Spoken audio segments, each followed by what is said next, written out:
सम्मानित नागरिकों नमस्कार। मैं प्रवीण मिश्रा उपलब्ध हो गया हूँ बागवानी के बारे में बातचीत करने के लिए। सर्दियों का समय है और इस सर्दियों के समय में पौधों की देखभाल विशेष रूप से की जानी चाहिए। जब कभी तापमान 15 से 25 डिग्री के बीच हो तो आप समझें कि पौधों के लिए अनुकूल है और पौधे अच्छे चलेंगे। इससे नीचे यदि हम बात करें तो 10 डिग्री के आसपास भी यदि दिन का तापमान हो जाए तो वहाँ तक भी पौधे कुछ न कुछ अपना बचाव कर लेंगे। और रात्रिकालीन यदि 10 डिग्री से भी नीचे आ जाए तो समझिए कि अब ज़रूरत लग जाती है पौधों को सुरक्षा करने की। दिन का तापमान 20 डिग्री के आसपास हो तो आइडियल है, 25 डिग्री हो तो उत्तम किस्म का है, 30 डिग्री हो तो पौधों के लिए बिल्कुल अनुकूल मौसम है।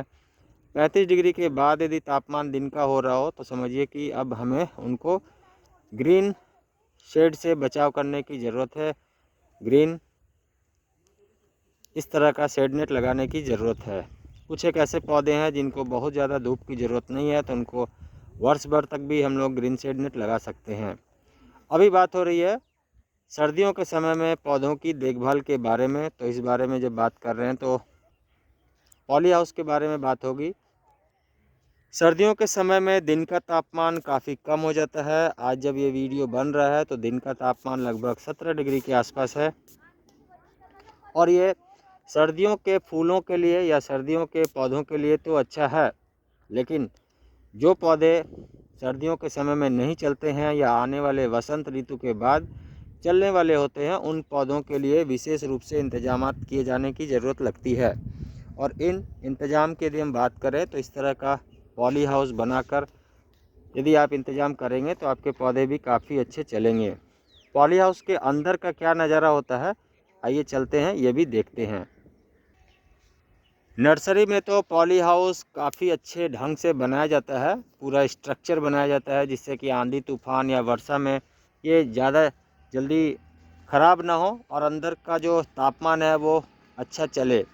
पॉली हाउस के लिए जो पॉलीथीन की सीट ली जाती है ये लगभग 300-400 माइक्रोन के आसपास की ये सीट होती है और ये काफ़ी मजबूत होता है जिससे कि अंदर का तापमान एक तरफ मेंटेन रहे, वहीं दूसरी ओर आंधी तूफान से भी बहुत ज़्यादा जल्दी ये फटे नहीं।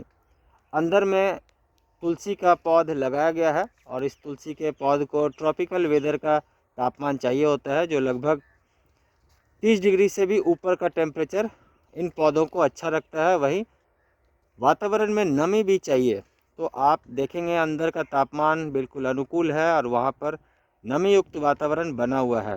तो चलेंगे एक बार पॉली हाउस का अंदर का नज़ारा देखने के लिए। सर्दियों के समय में पॉली हाउस के अंदर का यह नज़ारा है और जहाँ बाहर का तापमान लगभग 17 डिग्री है वहीं अंदर का तापमान यदि हम बात करें तो ये लगभग 30 डिग्री से भी ज़्यादा है और नमी युक्त वातावरण बना हुआ है क्योंकि पौधों का जो वेपोरेशन है वो यहाँ पर होते रहता है और इन वेपोरेशन से यहाँ जो अंदर का तापमान है ये काफ़ी उपयुक्त है इन पौधों के लिहाज से। ये तुलसी की नर्सरी है और यहाँ पर आप देखेंगे कि काफ़ी ढंग से अच्छे से तुलसी को बचाया गया है और अब जब वसंत ऋतु आ जाएगी तो इन तुलसियों को सेल के लिए मार्केट में भेजा जाएगा। वहीं दूसरी ओर जब तापमान वसंत पंचमी के बाद बढ़ना शुरू हो जाता है तो तुलसी को भी लगाने का समय आ जाता है और मार्केट में अच्छा खासा इसकी मांग भी रहती है। लेकिन पौधों की तैयारी हमेशा से यदि आप देखेंगे तो 40-50 दिन पहले की जाती है। गर्मी के समय में जब तापमान ज़्यादा बढ़े और उस समय में अंदर का तापमान यदि बहुत ज़्यादा अचानक से बढ़ रहा है तो क्रॉस वेंटिलेशन के लिए यहाँ भी एक दरवाज़ा बनाया गया है और इस पॉलीथीन की सीट को यहाँ से निकाल देने के बाद ये लगभग आर पार हवादार एक माहौल भी यहाँ अंदर बन जाता है जिससे कि पौधे काफ़ी सुरक्षित हो जाते हैं। वहीं ज़्यादा तापमान हो तो इस तापमान को भी कम करने के लिए यहाँ पर ब्लैक शेड लगाई गई है और इस ब्लैक शेड से भी यहाँ जो तापमान गर्मी के समय में अचानक से बहुत ज़्यादा बढ़ता है तो उससे भी सुरक्षा होती है। बात यहाँ हो रही है पॉली हाउस के बारे में, तो ये बताना भी ज़रूरी है कि एक स्ट्रक्चर मात्र है, ये दिखाने का एक प्रयास है कि सर्दियों के समय में जो आपके पौधे हैं जो ग्रीष्मकालीन और वर्षाकालीन चलने वाले हैं या एनुअल प्लांट्स हैं जिनको बहुत ज़्यादा ठंड की ज़रूरत नहीं लगती है, उन पौधों के लिए इस तरह का एक छोटा सा स्ट्रक्चर भी आप बना सकते हैं। और इस छोटे से स्ट्रक्चर को यदि आप बना लेते हैं तो वो काम आते रहता है।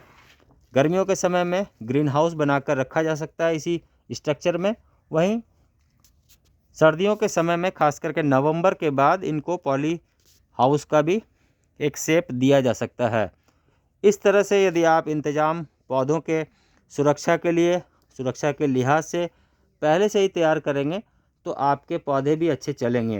हालांकि अर्बन गार्डनिंग में इतने सारे इंतज़ाम को करना काफ़ी मुश्किल है, क्योंकि यहाँ आप देखेंगे कि हवा, तूफ़ान, बारिश सभी के लिए बहुत ही अच्छा इंतज़ाम किया गया है।